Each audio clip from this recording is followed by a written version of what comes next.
2부입니다. 약 1시간 뒤 윤석열 대통령에 대한 구속영장 실질심사가 열리고요. 윤 대통령이 직접 참석하기로 지금 되어 있죠. 자, 관련된 이야기 잠시 후 거두절미 각설하고 시간에 이야기 나누겠습니다.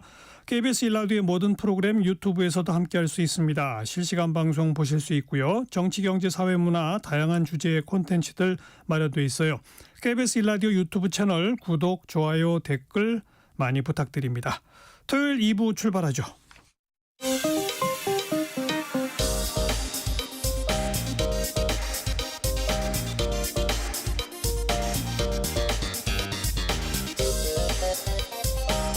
팩트체크 진짜 뉴스 정관용의 시사본부 KBS 1라디오 들어보면 압니다. 하나의 키워드로 다양한 뉴스 정리해드리는 주간 뉴스 큐레이션입니다. 한국일보의 박지연 기자, 오늘은 전화로 연결돼 있습니다. 박 기자 안녕하세요. 안녕하세요. 당신의 뉴스 큐레이터 박지연입니다. 네, 오늘의 키워드는 뭡니까?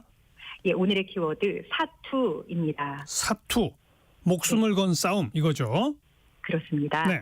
예, 행동이 수상한 사람이나 길 잃은 아이, 또 정신장애인이나 주치자 등을 이 경찰이나 병원에 인도하는 절차를 이 보호 조치라고 하는데요. 예. 이 최근 정신질환을 앓고 있는 이 스웨덴인을 구하려고 이 병원 21곳을 두드린 노숙인 전담 경찰관의 이야기 들려드리고요. 어허. 네, 또 이스라엘과 팔레스타인 무장정파 하마스가 현지 시간 15일 가자지구 전쟁 휴전에 전격 합의했습니다. 네. 이로써 2023년 10월 7일 하마스의 이스라엘 본토 공격으로 전쟁이 발발한 지 15개월여 만에 사투에 쉼표를 찍게 됐습니다. 네, 두 가지 뉴스군요. 네. 첫 번째 뉴스로 노숙인 전담 경찰관이라는 게 있어요? 네, 이 전국에서 유일한데요. 서울역 파출소에 노숙인 전담 경찰관이 있습니다. 이 바로 박아론 경인데요.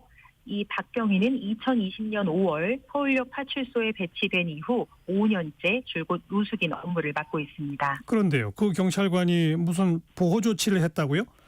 그렇습니다. 이때는 지난달 9일 오후 5시쯤이고요. 112에 신고 전화가 들어왔습니다. 이 발신자는 주한 스웨덴 대사관이었어요. 예. 이 수화기 너머로 이 정신질환을 앓고 있는 자국민 이 64세 A씨를 보호 조치해달라라는 요청이었습니다. 스웨덴 대사관에서 요청이 왔다? 네. 그래서요? 네, 이제 대사관으로 바로 출동을 했는데요. 남대문 경찰서, 서울역 파출소 경찰관들이 출동을 했고요. 예. 이들이 파악해 보니까 이 신고 대상자인 A 씨의 삶은 기구했습니다. 이 지난해 4월 이 무비자로 입국한 그는요, 이 마약 소지 혐의로 기소돼 출국 금지 상태였어요. 어허. 이 정신질환을 앓고 있는 상황에서 이 자신의 의지와 관계없이 범죄에 동원된 점이 참작돼서 1심에서 무죄가 나왔지만 그 이후에 항소심 재판 중이었습니다. 한국에는 왜 왔대요? 네, 왜 왔냐는 질문에는요, 100억 원을 받기 위해 왔다라는 이해하기 힘든 답을 했다고 합니다. 정신질환을 앓다 보니 이런 또 엉뚱한 대답이 나오는군요. 맞아요. 무엇보다 심각한 건 이 왼쪽 다리 부상이었는데요. 어허. 이 괴사가 심해서요. 이 빨리 절단 수술을 하지 않으면 생명까지 위험한 상황이었습니다. 저런. 이때 박아론 경위가 나섰습니다. 그럼 우선 절단 수술할 병원부터 찾아야 된다 이거군요. 그렇습니다. 이 박아론 경위는요, 다급하게 수도권 병원부터 찾았어요. 이 밤 9시까지 21곳의 병원에 전화를 돌렸지만 이 수술을 해주겠다는 병원은 한 곳도 없었다고 합니다. 21곳이나 찾았는데 다 안 한다? 네. 왜요? 이게 외국인인데다가 고액의 수술비가 들 것으로 예상된다는 이유였다고 해요. 아, 그러면 본국에 있는 스웨덴 가족들한테 연락해보면 병원비를 낼 수 있지 않을까요? 그렇죠. 그래서 스웨덴에 친누나가 거주하는 걸로 확인이 됐는데요. 네. 이 누나 역시 수술비 지불 의사를 나타내지 않았다고 합니다.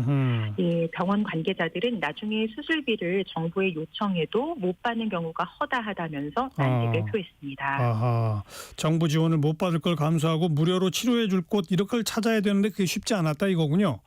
맞아요. 이 지푸라기라도 잡는 심정으로 이 지방 병원까지 물색하던 박경희에게 이 노숙인 지원센터 다시서기 종합센터가 충북 진천군 혁신성모병원을 추천했습니다. 예. 이 해당 병원 측은요, 이사장과 논의 끝에 연말연시 이 사회적 약자를 도와주자라면서 수술 결정을 내렸습니다. 그래서 충북 진천의 혁신성모병원에서 수술을 해주겠다 이렇게 된 거군요. 네, 맞아요. 근데 저 스웨덴 사람이면 막상 대화도 안 되니까 병원에서도 어려움이 많았겠어요. 그렇습니다. 이 박경희는요, 정상적인 대화가 쉽지 않은 A 씨를 설득하기 위해서 이 번역기까지 동원한 끝에 수술 동의서를 쓰게 했습니다. 네. A 씨는 파출소에 인계된 지 일주일 만인 지난달 16일 이 괴사한 다리를 절단하는 수술을 받았습니다. 수술은 잘 됐나요? 이렇게 어렵사리 A 씨는 수술을 받았는데요. 수술 나흘 만인 지난달 20일 오후 8시쯤 안타깝게도 사망했습니다. 사망했어요. 예, 이 수술 경과는 괜찮았는데요. 이 면역력이 워낙 약해진 탓에 폐혈증 단계로 간 폐렴이 사망 원인이라는 게 병원 측 설명이었고요. 이 당뇨를 앓았던 고인은 세상을 떠나기 전 병원에 부탁해 이 초콜릿 한 조각을 바빴다고 합니다. 참 안타깝네요. 그럼 참 박경희도 굉장히 허탈하겠어요. 그렇습니다. 이 박경희는요, 외국인 노숙인 등에 대한 우리나라 복지 지원 체계가 미흡하다고 말했고요. 이번만 해도 관할 지자체에 수술비 지원을 문의했지만 이 외국인은 행여자 의료 지원 대상이 아니라는 답을 받았다고 해요. 네. 그래서 결국 수술비는 어떻게 해결했어요? 네, 이게 A씨 수술비가 약 1,500여만 원이 나왔는데요. 그중에 800만 원은 주한 스웨덴 대사관에서 지급을 했고요. 이 나머지는 혁신 성모병원 법인인 이 가은 의료재단에서 부담하기로 했습니다. 예. 네, 박경희는 사회 취약계층을 외면하지 않은 병원과 재단 측에는 감사한 마음이라고 전했고요. 이 화장한 그의 유골은 조만간 본국으로 돌아갈 예정입니다. 아무튼 참 사망한 그 소식이 너무 안타깝네요. 자, 사투를 키워드로 한 두 번째 뉴스가 이 가자지구 휴전했다 이거죠? 맞습니다. 이스라엘과 팔레스타인 무장정파 하마스가 현지 시간 15일 가자지구 전쟁 휴전에 전격 합의했습니다. 2023년 10월 7일 이 하마스의 공격으로 전쟁이 발발한 지 15개월여 만에 무력 충돌이 일단은 멈춰설 수 있게 된 겁니다. 그 휴전 기간 동안 어떤 조치들을 서로 하기로 했죠? 네, 이스라엘 타임스 오브 이스라엘 등에 따르면요. 이스라엘과 하마스는 무력 충돌을 잠시 멈춘 기간 동안 이스라엘 군 병력 점진적 철수 그리고 하마스에 납치된 인질의 단계적 석방 등의 조치를 취한 뒤에 일정 시간이 흐르면 영구적 휴전 논의를 시작하는 이 3단계 휴전안에 일단 합의했습니다. 네, 현지 시간 15일 날 합의했으니까 지금 이미 휴전에 들어간 거죠? 공식적으로는 아닙니다. 이 양측의 합의를 중재해온 카타르의 셰이크 모하메드 빈 압둘라만 알사니 총리는요. 이 카타르 도하에서 열린 기자회견을 통해 이 휴전 합의는 일요일 그러니까 현지 시간 19일 발효될 것이라고 밝혔습니다. 이 합의안이 발효되려면 이스라엘 내각의 승인 표결을 통과해야 하거든요. 네네. 아까 합의안이 3단계 휴전안이라고 그랬죠? 네, 맞아요. 이 합의안을 보면요. 예. 1단계 휴전은 6주간 이어집니다. 예. 이때 하마스는 인질 33명을 석방할 예정이라고 하고요. 이 여성과 19세 미만 미성년자 등을 먼저 풀어주고 그 다음으로는 50세 이상 남성을 풀어줄 예정이에요. 이 생존자와 시신 중에서는 생존자 석방이 먼저 이뤄지고요. 하마스는 인질을 일주일에 3명씩 풀어주다가 휴전 기간 종료 전 남은 이들을 전부 석방할 계획이라고 합니다. 하마스는 인질을 풀어주고 그럼 이스라엘은 누구를 풀어주죠? 예, 이스라엘은 하마스가 석방하는 자국 민간인 1명당 팔레스타인 수감자 30명을 그리고 이스라엘 여성 군인 1명당 팔레스타인 수감자 50명을 각각 풀어주기로 했습니다. 예, 2023년 10월 7일 이후 붙잡은 팔레스타인 여성과 어린이 수감자는 모두 석방 대상이 됩니다. 네. 이에 따라 대략 얼마나 이제 풀려나느냐를 로이터 통신이 추산해 보니까요. 수감자는 총 990명에서 1650명 가량이라고 전했습니다. 인질을 풀어주고 수감자를 풀어주고 그다음에 양측 병력은 철수합니까 안 합니까? 먼저 1단계 휴전 기간 중에 이스라엘은 가자 지구내 병력을 점진 철수해야 하고요. 아울러 전쟁 중 피난길에 오른 가자 지구 북부의 팔레스타인 주민들을 귀환시키는 한편 휴전 기간 동안 매일 트럭 600대 분량의 인도주의적 지원 물품이 가자 지구에 반입될 수 있도록 허용해야 합니다. 이게 이제 1단계고 2단계는 어떻게 돼요? 휴전 2단계에 대한 구체적 논의는요. 이 1단계 휴전 16일 차에 시작할 예정입니다. 아직 논의가 시작 안 됐군요. 그렇습니다. 이 논의되면요. 여기서는 이스라엘 남성 군인 석방과 영구적 휴전 그리고 이스라엘군 완전 철수 등이 의제로 다뤄질 예정입니다. 예. 그리고 휴전 3단계에서는요, 이 카타르, 이집트 등 양측의 중재국과 유엔이 감독하는 가운데 이 가자지구 재건 작업을 시작하게 될 것으로 보입니다. 알겠습니다. 아주 원만하게 이렇게 2단계, 3단계로 잘 좀 진행되기를 기대해 봅니다. 자, 주간 뉴스 큐레이션 여기까지 할까요? 한국일보 박지연 기자 고맙습니다. 고맙습니다.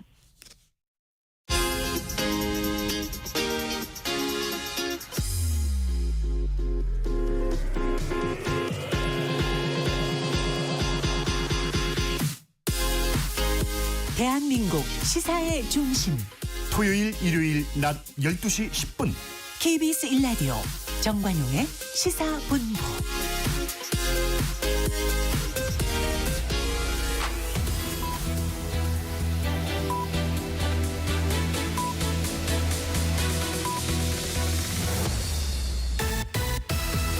고두절미 각설하고 고고고 갈 때까지 가보자. 정관용의 시사본부.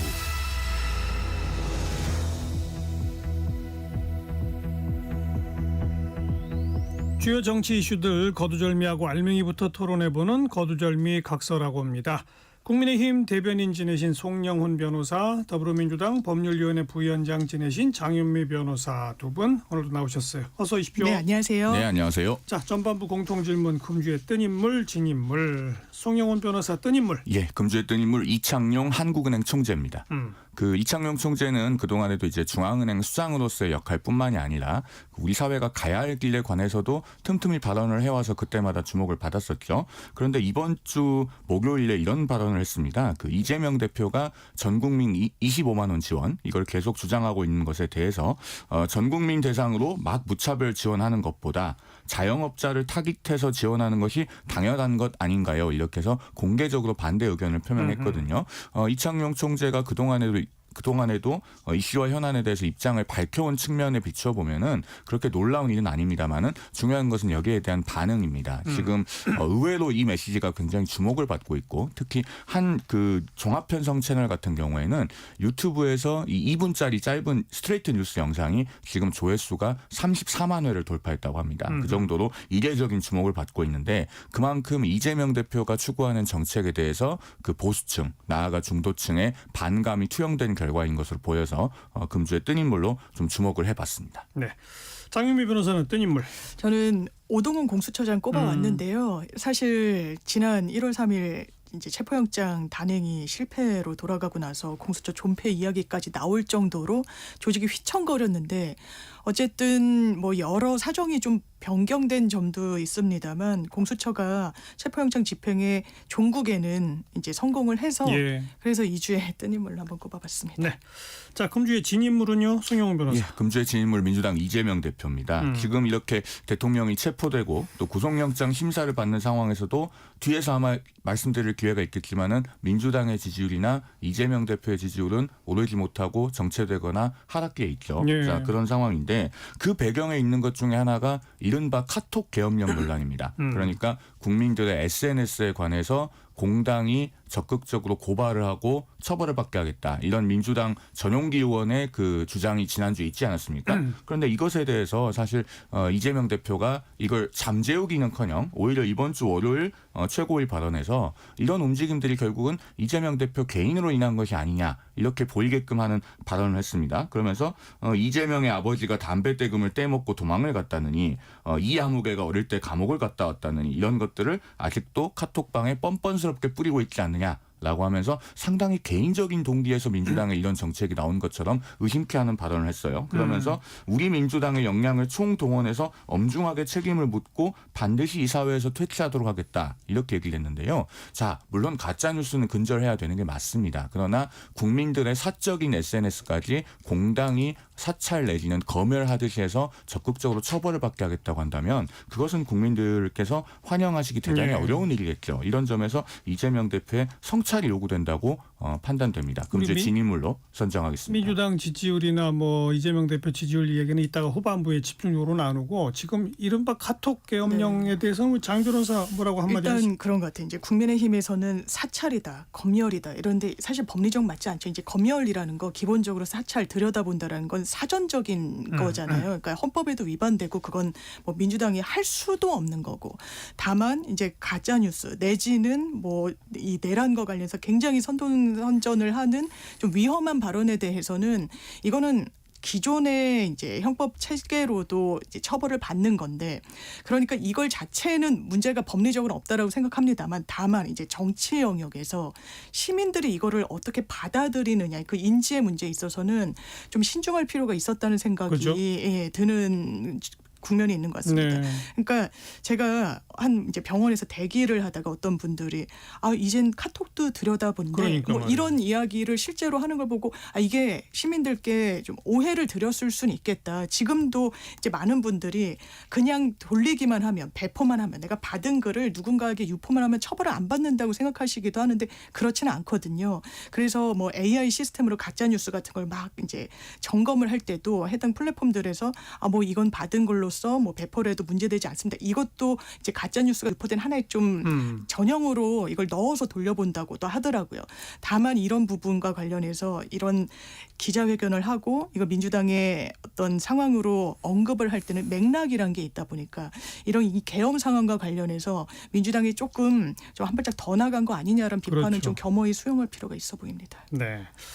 자, 장유미 변호사는 금주의 진인물. 전 윤석열 대통령 네. 누가 뭐래도 저는 이제 체포영장이 집행돼서 단순히 인신이 지금 구금된 상태에 있어서만이 아니라 전 메시지를 보는 내는 방식에 대해서도 상당히 이제 국민의 한 사람으로서 놀랐는데 대한민국에 굉장히 어려운 상황을 초래한 거는 정말 더도 덜도 아니고 윤석열 대통령 개인 그 원인이 있는 건데 국민들께 죄송하다는 말 한마디가 나오질 않더라고요. 그리고 오히려 본인을 지지해주는 시민들에겐 너무 감사하다라고 하고 그리고 자유민주주의를 지켜줘서 고맙고 본인을 응원하고 지원하는 청년들께 또다시 감사 인사를 하는 건 이거는 최소한 지도자 모습은 아니다. 그리고 구금이 되는 그 순간까지도 뭔가 자기 항변을 상당히 어떻게 보면 국민들은 들을 준비가 어느 정도 돼 있었는데 대통령이 뭐라고 하나 그것까지도 저버리는구나. 굉장히 실망스러웠습니다. 자, 그 체포영장 집행부터 좀 얘기를 풀어보면 지난주 이제 우리 방송을 이거 하면서 뭐 제가 그런 표현을 썼던 게 기억나요. 뭐 경찰이 1,000명 동원한다, 1,200명 동원한다, 뭐 이런 얘기들을 자꾸 하는 작전 계획을 낱낱이 이렇게 밝히는 이유가 경호처 막아봐야 소용없으니 이제 막지 마라는 또 정치적 선전전인 것 같다라고 했는데 그게 먹혔나 봐요. 그죠? 먹혔던 것 같습니다. 그죠? 실제로 저항이 미미했고 그리고 박종준 전 경호처장의 사임 및 자진 출석 이게 상당히 큰 영향을 미쳤다고 봅니다. 3번에 걸쳐서 한 40시간 정도 조사를 받았는데 어쨌든 그 당시에 구속영장 청구가 없지 않았습니까? 그러면은 적극적으로 이 체포영장 집행을 막지 않으면 일반 경호 공무원들은 선처하겠다라고 하는 신호를 보낸 거죠. 공조본이 보여줬다고 생각하고 그런 부분이 아무래도 크게 영향을 미쳤다고 봐야 되겠죠. 정말 그게 하나의 상징적인 단면으로 드러난 게 막 차벽을 세워놨었잖아요. 근데 차벽을 세워놓은 그 차량 안에 들어갔더니 열쇠가 차키가 꽂힌 채로 그냥 그러니까 운행을 자유적으로 이 공수처랑 그 현장에 나간 경찰들이 할 수 있도록 사실상의 협조를 했다라는 점. 그리고 그냥 근무지 안에 사무실에서 근무를 한다거나 뭐 휴가를 낸다거나 이거는 뭐 대단히 적극적인 어떤 이 지휘부의 명령에 대한 뭐 저항이라고 보기는 어렵지만 소극적으로나마 이 체포영장이 제대로 집행되도록 좀 사실상의 지원을 해준 게 아닌가라는 생각도 듭니다. 그러니까 뭐 경호처 차장이 어쨌든 막겠다라고 했지만 네. 그 말이 전혀 안 먹힌 거잖아요. 왜냐하면은 일반 경호 공무원들로서는요, 어쨌든 특수공무 집행 방해로 기소가 되거나 하는 상황이 되면은 예. 그 사법 리스크를 오롯이 본인이 짊어져야 되고, 그러니까요. 예, 또 그리고 향후에 공무원의 지위, 나아가서는 공무원 연금 이런 것까지 인생의 많은 부분이 꼬이게 됩니다. 그러면은 그것을 각자가 감수할 수는 없었을 것이라고 생각하고, 또 적법한 체포영장이라고 하는 것이 사실 체포적부심 기각 이전에도 이미 서부지법을 통해서 한번 확인이 되지 않았습니까? 그런 것들까지 복합적으로 영향을 미쳤다고 보입니다. 다만 어쨌든 현직 대통령이 이렇게 체포되고 또 지금 구속영장 심사를 받게 되고 이런 상황 자체는 대단히 안타깝고 불행한 일이죠. 12월 3일 비상계엄 선포 자체부터가 없었어야 될 일이고, 예. 그 없었어야 될 일이 있었으니 그 뒤에 따라오는 일이긴 합니다만은 어쨌든 대단히 불행하고 안타까운 일이라는 심경은 금하기가 어렵습니다. 윤 대통령의 어떤 그 체포 당시의 어떤 뭐 말이나 행동 이런 걸 또 봐도 사실상 체포 영장이 집행돼서 체포 당한 건데 네. 자기가 그냥 출석한 것처럼 예, 예. 그런 자세는 어떻게 보세요? 그거는 약간 의도가 있다라는 생각이 든 게, 저희가 임의로, 그러니까 자발적으로 출석을 했을 때는 수사기관에서 잡아둘 근거는 없습니다. 그러니까 내가 더는 조사에 협조할 수 없고 돌아가겠다라고 할 수도 있는 것이거든요. 그래서 그 상황에서도 이제 많은 법조인들이 이거는 만약에 체포영장 단행을 하지 않고 영장 집행을 하지 않고 본인이 출석하는 거를 허용해서는 안 된다, 막 이런 이야기를 했는데, 근데 이제 김용현 전 장관 케이스처럼 또 수사를 받다가 긴급 체포가 됐을 가능성도 있으니까 그거는 뭐 가능성이 열려 있다라고 생각이 들고, 다만 대통령은 본인이 그래도 현직 대통령으로서, 그러니까 체포영장이란 건 사실 좀 부끄러운 거거든요. 일반 정말 피해자들, 소위 말하는 이제 자범들로 내가 취급돼선 안 된다라는 인식이 좀 강력하게 그 상황에서도 작동했던 게 아닌가, 이런 생각이 듭니다. 하지만 체포 당한 거죠. 체포 단행했고, 예, 영장은 정확하게 집행된 거죠. 그러니까 대단히 아쉬운 것이 체포영장 집행에 나서기 그 전날에라도 자진해서 그러게요. 예. 출석하겠다라고 해서 출석을 하고 그랬으면은 그 자리에서 긴급 체포는 하기 어려웠을 겁니다. 긴급성 요건이 충족되는지에 대해서 다툼이 있거든요. 예. 그래서 못했을 거고, 지금 구속영장 실질 심사도 어쨌든 본인이 이제 출석하겠다는 것 아닙니까? 약 40분 있으면 시작할 것 같은데요. 그러니까 이제 그 우선 체포 당해서 그 당일날은 조사를 받았는데 거의 진술을 안 했다 그러고, 네. 그 다음 날부터는 조사 받으러 오라고 그래도 전혀 가지 않았고, 하지만 영장실질심사에는 참석하겠다고 하고, 이건 뭐예요? 아니 그러니까요. 이렇게 결국 구속영장 실질심사에는 응해서 출석을 할 것이었으면 처음부터 공수처에 그냥 출석하겠다. 그러니까 나는 공수처의 수사권에 대해서는 이견이 있지만 그럼에도 불구하고 대한민국의 대통령으로서 법원의 결정을 존중하겠다 라고 밝히면서 출석을 했으면 적어도 체포영장 집행과 같은 사태는 막을 수 있었을 것이다. 그리고 어떻게 보면은 대통령으로서 지켜야 할 최종적인 위신, 이런 것들은 지켜낼 수 있지 않았을까 하는 생각이 들어서 이 점에 큰 아쉬움이 있습니다. 일단 처음에는 수사에는 응했잖아요. 진술은 거부했다고 하더라도. 그러니까 공수처가 어떤 맥락에서 어떤 증거를 확보해서 나에 대해서는 어떤 혐의로 향해 나가고 있는지에 대해서는 이제 대통령이 인지를 한 거고, 본인이 대답하지 않더라도 이렇게 질문지가 구성돼 있구나. 그런데 아마 그런 것 같습니다. 이제 진술 거부권을 행사할 때는 이제 외형적으로는 아니 공수처에 수사권도 없고 여러 권한도 없는데 나를 수사하는데 거기에 순순히 응하는 건 좀 자기 모순처럼 보이니까 응하지 않았을 거라는 관측이 많았고, 또 하나로는 지금 많은 일단 지휘관들 관련자들이 구속 기소가 돼 있고 증거도 많이 확보가 됐고, 예. 그게 이제 드러나는 과정이 피의자 신문 조사 과정에서 피의자가 인지를 정확하게 하는 건데, 내가 진술을 보태고 내 항변을 한다 한들 이 국면이 바뀌거나 이거 물꼬를 돌이키기에는 이미 늦었고 좀 불가능하다라는 판단을 내린 것 같아요. 그러니까 계속해서 공수처는 사실상 아예 적법한 수사권이 없다라는 주장을 더 강하게 할 것 같고, 내심으로는 아마 법리에 따라서 방어하는 걸 사실상 놓아버리고 이 부분과 관련해서는 좀 그런 맥락에서 좀 읽히는 부분이 있습니다. 그런데 영장실질심사에는 왜 나오겠다고 한 거라고 보시고, 나와서 어떤 태도를 보일까요? 아마 좀 추정되는 부분이 있는데, 대통령이 뭐 육성으로도 자필 편지로도 여러 이제 이 메시지를 냈으니까 아마 공수처에서도 그런 표현을 썼다라고 하는데, 자기 확신범이다. 그러니까 부정선거 이런 부분에 대해서 대통령은 정말 확고한 이 믿음을 갖고 있는 것 같아요. 그러면 그런 믿음에 기반해서 재판부를 설득하고자 하지 않을까라고 생각이 듭니다. 왜냐하면 계엄과 관련해서는 그러면 왜 계엄이 통치행위라고 하려면 대통령이 정확한 판단을 했다라는 걸 설득해내야 되거든요. 그럼 그것이 왜 정확한 판단이었냐. 실제로 부정선거가 있었고 이러저러한 면을 나는 이거를 데이터로 믿고 있다. 대통령이 또 설명했던 부분도 있고요.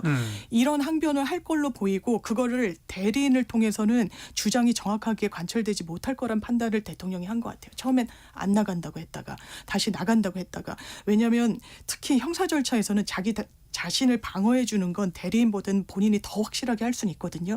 그런데 큰 틀에서 봤을 때 이게 그러면 소기의 성과를 거둬서 영장이 기각되는데 플러스 요인으로 법리적으로 작동할 것인가? 전혀 그렇지가 않다라는 거죠. 그럼에도 불구하고 대통령은 그 길을 일단 걷고 있는 것 같습니다. 탄핵 심판에도 적극적으로 응하겠다고 하지만 계속 출석 안 하고 있잖아요.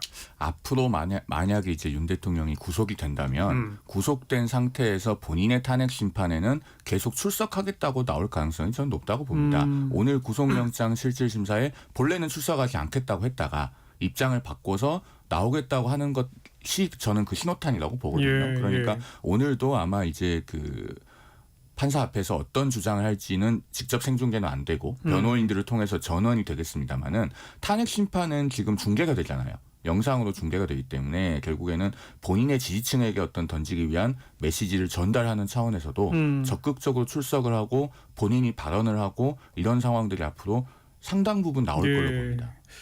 지금 현재 1시 26분 좀 지났는데 서울구치소에서 윤 대통령을 태운 호송차가 지금 출발을 했네요.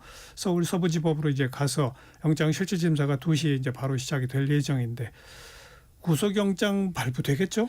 아마 발부 가능성은 매우 높다고 보는 게 맞을 것 같습니다. 기본적으로 내란 이 수괴죄라는 것은 사형 무기징역밖에 없고 법정형이 너무너무 높아요. 이게 살인죄보다도 사실 높은 겁니다.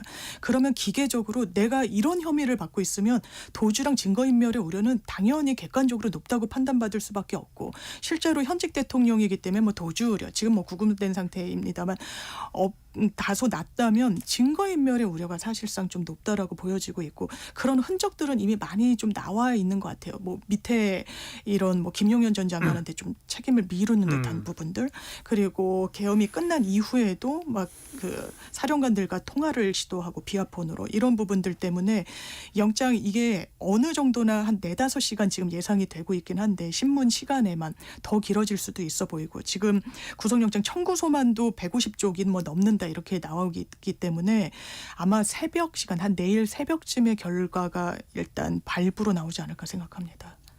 구속영장은 나올 가능성이 현실적으로 매우 높다고 봐야 되겠죠. 왜냐하면은 윤 대통령 입장에서 이 구속을 피할 수 있는 최선의 전략은 이런 것이었다고 생각합니다. 일단 최초의 수사를 시도했던 검찰이 됐든 사건을 넘겨받은 공수처가 됐든 출석 요구를 받았을 때 바로 가고 적극적으로 출석해서 수사에 성실히 임하면서 이렇게 수사에 적극적으로 협조하고 있고 현직 대통령이 도망할 염려는 없다. 그리고 수사에 적극적으로 협조하고 있는 태도 그리고 관련자들에 대한 수사 및 구속 상황 등등을 볼 때 현실적으로 증거인멸은 불가능한 것 아니냐.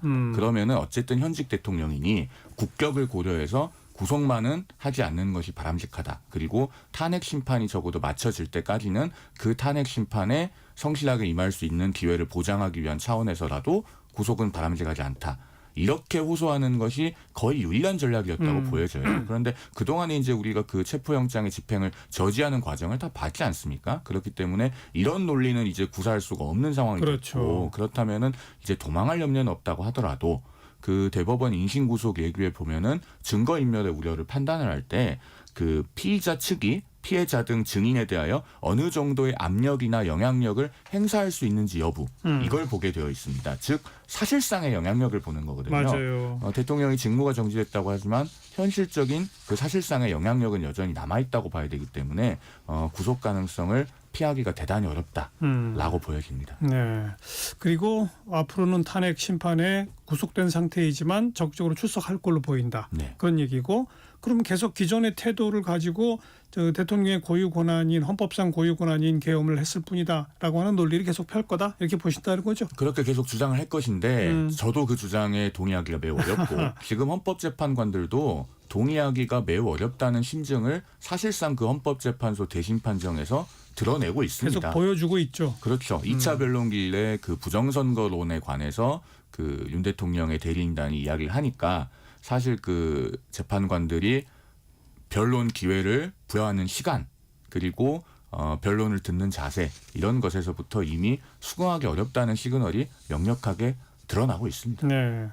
그 어쨌든 대통령 없는 상태에서 그 변호인들이 헌재의 탄핵 심판 그 자리에서 계속 자기 주장을 뭐 1시간씩 넘게 펼치고 있는데 좀 제가 생각해도 좀 뭐라 그럴까요? 그 답변서 내용도 그렇고 너무 궁색하더라고요. 뭐 계엄 포고령을 잘못 뺏겼다라고 하는 주장도 지금 뭡니까? 저는 사건을 사실상 이 대리인단이 아마 대통령의 의중이 그렇기 때문에 사건 이 수행은 그렇게 할 거라고 생각됩니다만 그래도 의뢰인한테 최선의 이익이 되는 방향대로 그래도 조금은 이끌어줄 책무가 있는 거거든요. 그럼요. 의뢰인의 이익을 위해서. 그런데 포고령을 잘못 뺏겼다라는 거는요. 이거는 해선 안 되는 주장이었어요. 모르겠어요. 실제 사실이라고 하더라도요. 실제 사실이라고 믿어지지도 않습니다만 어떻게 보이냐면 일단 현직 대통령이기 때문에 정치적으로 어떻게 판단이 될 것인지 그리고 법리적으로 이 부분이 플러스가 될 것인지 다 헤아려야 될 텐데 기본적으로 아랫사람한테 완전히 책임을 미루고 추궁하고 이러는 걸로 보여요. 포고령은 기본적으로 계엄을 선언할 수 있는 사람 대한민국의 윤석열 대통령이 유일합니다. 대통령의 헌법적 권한이기 때문에. 그리고 가장 핵심이 들어있는 건 포고령이에요. 예. 그런데 잘못 뺏겨왔다. 그리고 그걸 그대로 발표했다. 국회가 이 국회에 대한 해제권을 갖고 있던 시절의 것을 베껴왔더라. 이거는 사실 맞지도 않는 거예요. 그럼 김용현 전 장관이 뭐라고 했습니까? 사실 발끈했다라고 기사가 나오거든요. 맞아요. 나 그런 적 없다. 이거 예. 대통령이 검토한 거다. 이게 저는 진실에 부합할 거라고 봅니다. 이런 사실상에 본인에게 도움도 되지 않는 그런 것들 그리고 사실조회에도 중국인들이 선관위 관련해 가지고 체류를 한 그 명단 을 보겠다. 부정선거가 또 중국과 연관이 돼 있다는 그 인식을 드러낸 건데 그 인식이 정확한지 아닌지는 뭐 재판정에서 확인이 돼야 돼서 사실조회까지 받아준 건데 이게 그러면 그렇다라고 나와서 부정선거가 정말 있어서 대한민국이 내란 전시에 준하는 상황이었구나라고 판단까지 이를 것인지 절대로 그럴 수가 없습니다. 근데 이제 뭐 1시간이 넘게 뭐 어떤 사람은 눈물까지 보여가면서 장황하게 얘기하니까 재판관들이 이제 그만하라고 막 끊기도 하고. 그렇죠. 예. 근데 이것도 뭐 2월 달에도 법정 기일을 쭉 다 정해놓고 심지어는 오전 10시부터 이제 하루 종일 하겠다라고 하니까 거기에 또 항변했지만 그것도 안 받아들여지고. 헌법재판소 재판관들은 이미 제가 보기엔 거의 결심한 거 아니에요? 그것도 그렇고요. 빨리 해서 이제 빨리 결론을 내려버려야 되겠다 이렇게 생각한 거 아니에요? 일단 윤 대통령의 대리인단이 해야 될 가장 첫 번째 임무는 본인의 의뢰인을 위해서 충분한 방어권을 보장받는 겁니다. 즉 충분한 변론기일 횟수 그리고 기간 이런 것들을 통해서 방어권을 보장받는 것이 1차적인 과제인데 그 과제를 달성할 수 없는 방향으로 지금까지 언행을 해왔어요. 그러게요. 헌법재판소를 공격하고 재판관들을 공격하는 듯한 태도를 장외에서까지 보여왔거든요. 예, 이게 예. 법원이나 헌재나 가장 싫어하는 겁니다. 사실. 그리고 절차에 대해서는 원래 대리인이나 당사자는 의견을 내는 거지 정하는 것은 결국에는 법원과 헌재의 권한이에요. 그럼요. 예, 그런데 그 권한을 가진 쪽에 그러면은 최대한 호소를 하고 설득을 해야 되는데 오히려 싸우자고 하는 듯한 태도를 보이지 않았습니까? 정말 이런 방향으로 가면은 피청구인의 어떤 방어권이 충분히 보장되기 어려울 것 같아서 저도 윤 대통령 대리인단의 행보를 보면서 좀 많은 우려가 듭니다. 근데 사실 어찌 보면 그 대리인단 입장에서도 대통령을 이렇게 보호하는 무슨 논리를 만들 방법이 없어서 이러는 거 아닐까요? 사실상 아까도 송 변호사님이 짚어주셨지만 가장 최선의 방식은 진실이기 때문에 자백을 하는 걸 텐데 그 선택은 이제 못할 거란 말이에요. 그러니까 이러저런 논리를 개발하는데 그게 상당히 좀 궁색한 결론에 그러니까요. 다다르는 그런 참 이제 어려운 상황인 건 맞는 것 계엄 같습니다. 포고령 잘못 뺏겼다는 얘기는 적어도 안 했어야죠.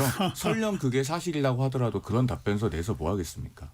어떻게 그게 사실일 수 아니 있습니까? 그러니까 하나만 단적으로 짚고 가자면은 그 개헌포고령 1호에 보면 국회, 지방의회, 정당의 활동을 전부 금한다고 되어 있어요. 예. 유신 시대에는 지방의회가 없었습니다. 그러니까요. 그리고 심지어 긴급조치 9호에서도 국회 활동을 금하진 않았어요. 오히려 그 당시에 그 유신헌법의 개헌 논의를 금하는 것이었지만 국회의원이 국회 안에서 그런 발언을 했을 때는 그 자체로는 처벌하지 않는다고 긴급조치 9호에서조차 그렇게 되어 있었습니다. 도대체 그 잘못 뺏겼다라는 그 아이디어가 처음 누구한테서 나왔는지 저는 매우 궁금해요. 저는 윤석열 대통령한테서 나왔을 거라고 생각합니다. 왜냐하면 사실관계를 아는 건 윤 대통령밖에 없거든요. 에이, 그래도 윤 대통령이 그럴까요? 그런 논리를 폈을까요? 왜냐하면 사실관계를 확인하는 과정 중에 왜냐하면 변호인들이 이거를 뭐 법리적으로 접근한 게 아니잖아요. 이건 사실에 대한 어떤 진술인 거잖아요. 잘못 베껴 왔더라 봤더니 그리고 그게 발표되게 됐다라고 하는 건 사실 발언지는 저는 개인적으로 윤 대통령이지 않을까. 설마 대한민국 대통령이 그렇게 생각했을 거라고 믿고 싶지는 않은데요. 저도 정말 누구의 아이디어인지는 모르겠습니다. 1시 35분 향해 갑니다. 잠깐 교통정보 전해드리고 후반부 토론 이어갑니다. 김민혜 씨. 네, 시각 교통 정보입니다. 고속도로 정체 구간은 있지만 흐름은 좋은 편인데요. 다만 돌발 구간 잇따르고 있습니다. 우선 중앙고속도로 춘천 쪽 안동 분기점 부근 1, 2차로에서 승용차 단독 사고나 처리하면서 뒤쪽으로 3km가량 정체 이어지고 있고요. 남해고속도로 순천 방향은 창원 1터널 동축 부근 1차로에서도 승용차 관련 사고나 처리하면서 4km가량 주춤합니다. 또 부산 울산고속도로 부산 방향 장안 휴게소 부근 1차로에서도 승용차 단독 사고나 처리하고 있고요. 부산 외곽고속도로 기장 쪽으로도 일광 졸음쉼터 부근 2차로에서 승용차 관련 사고나 처리하면서 3km가량 어렵습니다. KBS 교통정보센터였습니다.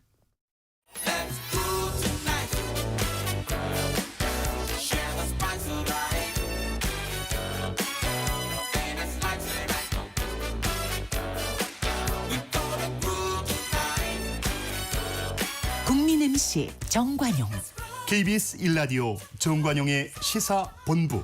들어보면 달라요.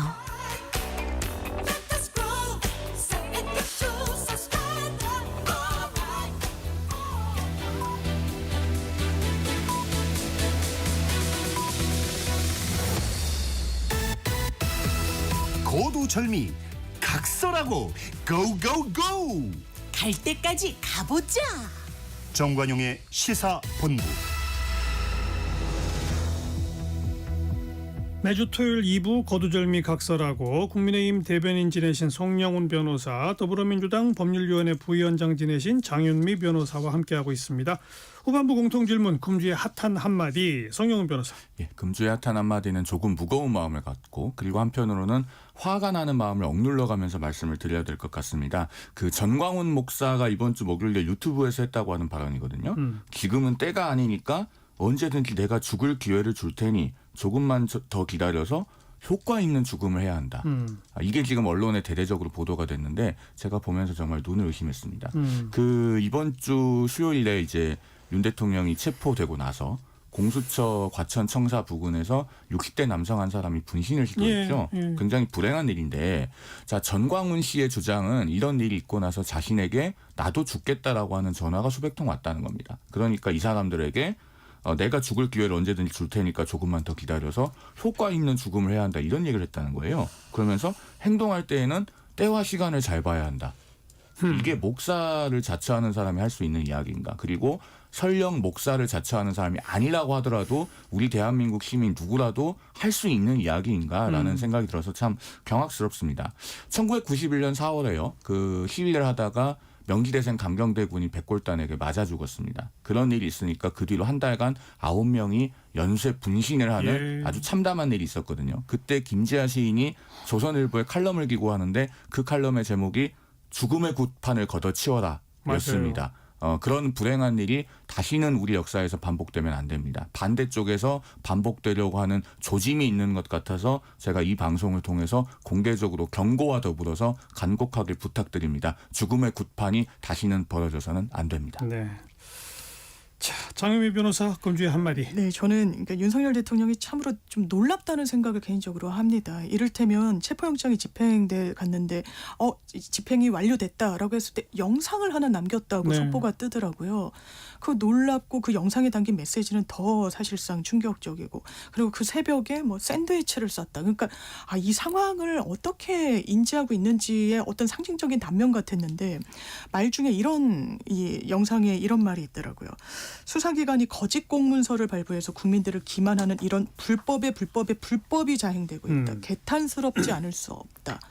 대통령이 이런 인식 드러내면요. 어떤 현상이 지금 벌어집니까? 오늘 영장 실질 심사가 이제 벌어지잖아요. 어제부터 윤석열 대통령을 엄호하는 시위대들이 이렇게 이야기를 하고 있다는 겁니다. 법도 안 지키는 판사 XX 이런다는 거예요. 이건 윤석열 대통령에 그대로 부합하는 겁니다. 그렇죠. 그리고 판사만 불법하냐? 우리도 할 수 있다. 제가 이 계엄 사태 판사에 대한 테러 위협까지 막 그렇죠. 있고. 참수하겠다고 했고요. 그러니까 이 국면에서 대한민국의 민주주의라는 거에 대해서 굉장히 고민하게 되는 거예요. 나는 모두에게 합의가 됐다라고 했던 그 대전제, 대한민국 민주주의가 존속하기 위해서 사회적 합의라고 했던 이른바 삼권분립, 사법부 존중, 오히려 보수에서 더 가치 부여를 하는 그런 이념들. 그걸 완전히 허물어버리는구나. 지금 이 순간에도. 네. 그래서 이주에 한마디로 꼽아봤어요. 평생 검사한 사람 법조인 맞아요? 어찌됐든 어떻게 불법이라는 논리를 만들 수가 있죠? 사실 그 공수처의 수사권이나 또 법원의 관할 문제나 이거 이제 4번에 걸쳐서 법원의 판단이 나온 것 아닙니까? 다 나왔잖아요. 그것도 서로 다른 법원에 의해서 그러면은 이제는 더 이상 수사권이나 관할에 관한 시비는 그만할 때도 됐습니다. 그리고 제가 굉장히 우려하는 것은요. 법관 개인에 대한 신상털이와 협박이 또다시 시도되고 있다. 라고 하는 부분이거든요. 이번에 그 체포적부심 청구를 기각한 서울중앙지방법원 소준섭 판사는 이 서울지방변호사회가 선정한 2023년도 우수법관 중 한 명입니다. 2024년도 거는 아직 선정이 안 됐고요. 이 우수법관은 변호사들에게 매년 연말에 한 달 동안 이메일로 설문조사지를 보내서 그 조사를 받아요. 예. 그렇게 해서 상위 평점에 있는 5명 정도를 선정해서 공개를 하거든요. 그만큼 절차 진행이 합리적이고 결론에 있어서도 어떤 독단적인 법리를 구사하지 않은 그런 법관일 때 라야지 선정될 수 있는 겁니다. 더 이상 법관 개인에 대한 시비는 어느 쪽에서든 정말 좀 그만했으면 좋겠다. 그 법원과 법치를 늘 존중해야 된다고 생각하는 보수 정당의 일원으로서 간곡하게 또 한번 부탁드립니다. 네.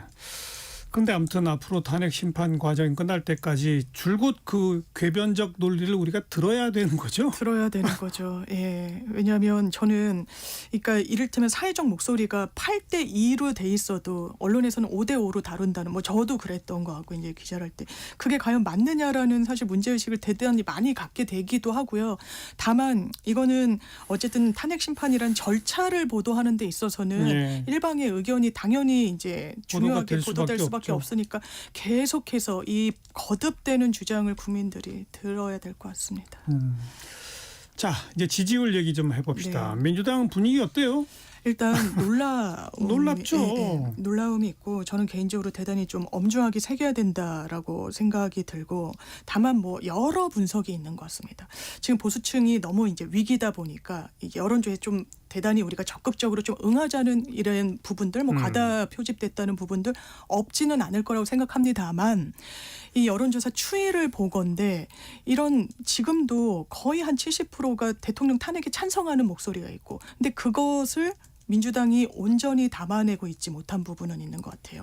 그러면 원인과 관련해서는 왜 일방 독주를 하냐라는 것도 있을 수 있고 이 사태가 이렇게 혼란스럽게 계속되는데 거대 야당으로서 왜 빨리 마침표를 찍지 못하느냐 이 부분에 대해서 왜 계속 발목이 잡히느냐라는 것도 있을 수 있고 그런데 제가 이제 고민을 하다가 조금 더 근본적인 건 제가 이제 다른 방송국에서 이제 연선 뉴스를 하면서 임시 공휴일 이런 얘기를 했는데 댓글을 보고 되게 놀랐어요. 그러니까 임시 공휴일을 이제 화수목이 설날이니까 월요일로 할지 금요일로 할지 이러면서 이거 해외여행 못 가게 하려고 너무 임박하게 한 거 아니냐 이런 주제를 다뤘는데 댓글들이 지금 놀러 가는 얘기 한가한 얘기 아니야. 돈이 없어서 놀 수도 없고 어디 갈 수도 없다라는 댓글이 거의 대부분이었어요. 경제가 너무 좋지 않고 일단 이런 국면이 계속되고 빨리 마무리가 돼야 되는 건 시민들이 알고 거기에 국민의힘과의 갈등이 계속 고조되지만 빨리 민생에 집중할 필요도 있다. 여기에만 함몰될 수는 없고 되어서도 안 된다. 정말 수권 정당을 자임한다면 이 어려운 민생 경제 당신들한테도 이걸 회복시켜야 되는 책임이 최소한 있는 거 아니냐라는 이런 부분이 많이 녹아져 있는 게 아닌가라는 생각을 좀 해봤습니다. 성 변호사는 지지율 역전 어떻게 해석해요? 일단 이재명 대표가 어떤 정치를 하고 있는지를 이제는 우리 국민들께서 굉장히 꿰뚫어 보고 계신다고 생각합니다. 뭐 기승전 이재명이라고 하실지 모르겠는데 제가 앞서도 그 카톡 계엄령 얘기를 서두했잖아요. 거기서 가장 극명하게 드러나는 것은요. 책임이 있는 정치인은 설령 어떤 그 정책이나 주장에 사적인 동기가 있다고 할지언정 공적인 발화를 할 때는 철저하게 그 의도와 목표가 공적인 것이 되어야 합니다. 네. 사적인 이해관계를 드러내면 안 돼요. 그런데 거기서 본인의 가족이나 본인에 관한 가짜뉴스 이야기를 거리낌 없이 하잖아요. 본래는 민주당에서 처벌하고 하겠다고 했던 게 이른바 내란 선전죄거든요. 그것과는 전혀 무관한 개인의 이야기를 합니다. 이런 개인적인 사적 동기가 적나라하게 드러나는 거예요. 자, 탄핵 심판도요. 민주당 입장에서는 국가적인 혼란을 종식시키기 위해서 조기에 마무리돼야 한다. 이렇게 주장할 수는 있을 겁니다. 예. 그런데 지금 국민들께서 어떤 시선으로 보고 계시냐면 아니 이재명 대표 본인 재판, 선거법 사건에 사법 리스크가 걸려 있으니까 그 전에 어떻게든 조기 대선의 문을 열어야 하기 때문에 저러는 것 아니냐. 그렇게 해석들을 하죠. 라고 보고 계신 거예요. 예. 결국은 이런 모든 것들이 맞물려서 자 우리 국민 누구나 다 이재명 대표가 누구인지 압니다. 지난 대선에 나왔던 사람이잖아요. 그런데 지지율은 30%를 못 넘어가는 상황이 오고 있다. 이번 주에 그 NBS 전국 지표조사 그러니까 엠브레인 퍼블릭, K스탯 리서치, 코리아 리서치, 한국 리서치가 이번 달 13일부터 15일까지 100% 전화 무선 면접 방식으로 진행한 조사입니다. 여기서 이재명 대표의 그 차기 대선 주자 적합도는 28%에 그쳤습니다. 나머지는 다 어떤 생각을 하고 계신 것인가. 결국에는 누구나 다 이재명 대표를 알지만 뽑고 싶지 않은 사람들이 너무나 많은 상황이다. 이렇게 보여집니다. 네. 아까 뭐 카톡 계엄령 얘기는 나왔습니다만 그거 말고 이제 또 국회에서 내란 특검법이 국민의힘도 국민의힘 안을 좀 냈지만 협상이 결국은 타결되지 않았고 민주당이 자체 수정된 안으로 어제 다시 또 통과를 시켰는데 맞습니다. 국민의힘에서는 안철수 의원 한 명만 지금 찬동을 했단 말이에요. 이제 바로 그런 대목에서 아니 그 좀 오히려 과감하게 국민의힘이 낸 안 정도로까지 민주당이 확 좀 물러설 수는 없었나 뭐 처음부터. 이런 해석도 좀 있잖아요. 있죠. 민주당 안에서도 그렇고 왜냐면 이제 의총할 때도 이거 외환죄가 들어가야 되냐라고 뭐 이제 문제 제기들도 있었다라고 하고 왜냐면 없었던 걸 또 추가로 넣는 게 또 이 협상을 지지부진하게 만든 측면이 또 분명히 있으니까요. 그리고 이제 법리적으로 접근한다면 외환유친죄는 사실 해당하기가 좀 어렵고요. 북한이 결국 뺐잖아요. 결국에 빼기도 했고. 그래서 일단 지금 최종안은 거의 이제 국민의힘의 안과 뭐 진배 없다 이런 이야기가 나오기는 하는데 물론 이제 국민의힘에서는 그것도 인지 사건을 할 수 있도록 이제 관련된 인지 사건 하는 것도 안 된다라고 합니다만 처음에 이게 이제 후발적으로 결과론적으로 보는 게 아니라 처음에 그 안이 나왔으면 그래도 이탈표가 계속 국민의힘에서도 나오고 있던 와중에 뭔가 쐐기를 박는 그런 좀 측면이 있지 않았을까. 그래서 늦어지면 또 어떤 문제가 있냐면 이미 아마 영장이 발부될 텐데 윤석열 대통령에 대해서 그러면 20일밖에 시간이 없는 겁니다. 구속기간 20일이고 기소가 해야 되잖아요. 기소는 안 할 도리가 그러니까요. 없는 거예요. 뭐 풀어줄 리는 없는 거니까요. 그러면 이걸 좀 빨리 했어야 되는 부분에 대해서는 좀 무거운 책임감을 그러니까 저는 국민의힘 탓을 하고 싶습니다만 지금은 그건 뭐 논외로 하고요. 이 부분과 관련해선 어떻게 보면 좀 통 크게 접근할 필요가 있었다는 그러니까요. 생각이 그러니까 바로 그런 대목에서 민주당의 지지율이 못 오르는 핵심 이유가 어떨 때는 과감하게 좀 양보도 하고 하는 이런 모습이 있어야 되는데 이건 뭐 처음부터까지 계속 밀어붙이기만 하는 그런 모습이고 지금 조금 아까 시작한 것처럼 김용현 그 장관 같은 경우는 이미 재판이 시작이 됐잖아요. 그렇죠. 그럼 앞으로 이 특검법 만약 뭐 처리가 됐어 또 거부권 안 해가지고 출범한다 손 치더라도 준비 기간까지 합하면 이미 시작된 재판은 어떻게 되는 거예요? 그거는 사실상 뭐 추가로 기소는 할 수 있습니다만 거기가 포인트가 맞춰지지 못할 것 같고요. 여긴 내란 관련자들로 적시가 돼 있더라도 사실상 윤석열 대통령에 대한 수사에 유의미할 것 같은데. 근데 오늘 구속영장이 만약 발부가 되면 말씀하신 대로 20일 지나면 기소를 해야 되잖아요. 네, 맞습니다. 이미 재판이 시작됐을 거 아니에요. 근데 그때 특검이 다시 넘겨받아요? 어떻게 되는 거예요? 그래서 사실은 특검이 상당 부분 실기한 측면이 있습니다. 이미 특검이 설령 특검 법안이 공포되고 특검 후보가 추천되고 임명이 돼서 수사 준비 기간에 들어갈 때쯤이면은 적어도 이미 윤 대통령 기소는 마무리된 상태일 것이다. 재판이 진행 중이겠죠. 그렇죠. 그러면은 뭐 이 특검법을 통해서 설령 특검이 사건들을 다 넘겨받아서 공소유지를 통합적으로 할 수 있을지는 모르겠으나